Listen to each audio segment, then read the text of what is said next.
બોડેલી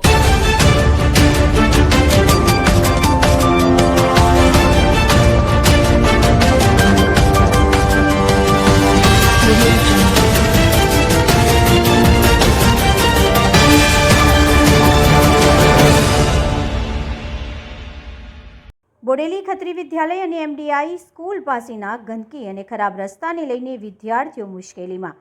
જય હિન્દ, આપ જોઈ રહ્યા છો છોટાઉદેપુર વ્યૂ સત્યની સાથે।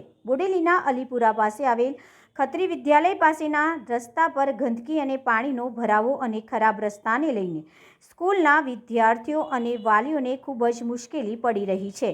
બોડેલી એમડીઆઈ સ્કૂલ અને ખત્રી વિદ્યાલયમાં 1000 કરતાં વધુ વિદ્યાર્થીઓ અભ્યાસ કરે છે। સ્કૂલ વિભાગ તરફથી પણ આ રસ્તાને લઈને વારંવાર રજૂઆત કરવામાં આવી છે। રસ્તા પર પડેલા ખાડા, ગંદકી અને પાણીના ભરાવને લઈને અહીંથી પસાર થતા વિદ્યાર્થીઓ અને વાલીઓને ખૂબ તકલીફ પડી રહી છે। વિદ્યાર્થીઓને લેવા આવતા વાલીઓ દ્વારા જણાવવામાં આવી રહ્યું છે કે વહેલી તકે રસ્તાને બનાવવામાં આવે, ગંદકી અને પાણીનો ભરાવો દૂર કરવામાં આવે।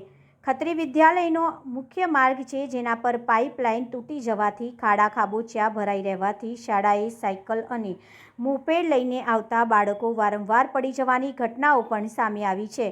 ખાડા ખાબોચિયામાં ભરાયેલા પાણી અને રસ્તા પરની ગંદકીને લઈને બાળકોના આરોગ્ય પર પણ ગંભીર અસર થવાની શક્યતાઓ રહેલી છે।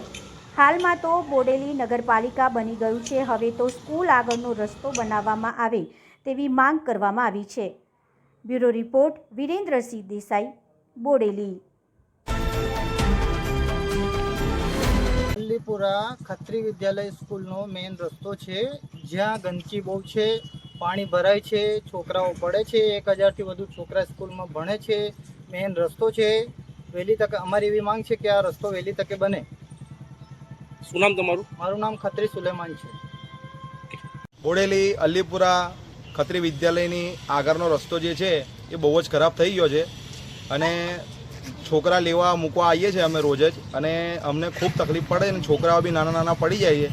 એટલે અમારી એવી માંગ છે કે રસ્તો સારો કરાવો, અને આ તો વરસાદ પડે છે તો વધારે ખરાબ થઈ જાય છે રસ્તો, અને અમારી એવી જ માંગ છે કે તમે રસ્તો સારો કરાવડાવો। શું નામ તમારું? નાવેદ ખત્રી।